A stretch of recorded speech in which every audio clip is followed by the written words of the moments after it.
Tungod sa hugot nga monitoring sa Davao City Police, 5 ka mga tawo ang kumpirmado nga nadakpan sa managlahing lugar sa syudad nitong holiday season kay nakasupak sa gipatuman nga total firecracker ban. Sumala sa DCPO, ikasuhan na ngadto sa piskalya ang mga responsable. Ongoing investigation sa uban pa nga mga individuals nga identified, sir. Mangayog gyapon tabang ang Davao City Police Office nga maghatag og statement ang other witnesses nga nakahibalo na knowledge sa pangitabo nga di-violate sila sa ato ang Firecracker ban. Daan nang nanganti ang Davao City Police nga dili nila pasayloon ang mga tawo nga makasupak sa kapindua ka dekada ng gipatuman nga Firecracker ban sa syudad.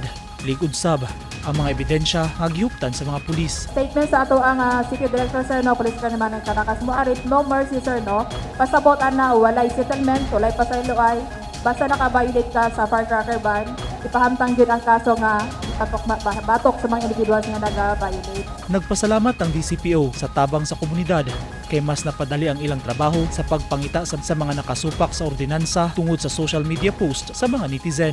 Ang Davao City Police Office po, sir, sa suporta nga gihatag sa local government unit sa atong syudad sa Davao, nga nagtabang po sila sa pag-conduct investigation in support sa pag-conduct investigation sa atong Davao City Police Office sa tanan ng individuals nga nakita nato sa social media nga nag-violate sa atong Firecracker ban. Matud sa kapulisan, hapsay og malinaw nga gisaulog sa mga Davaoenyo ang Christmas o pagsugat sa bagong tuig.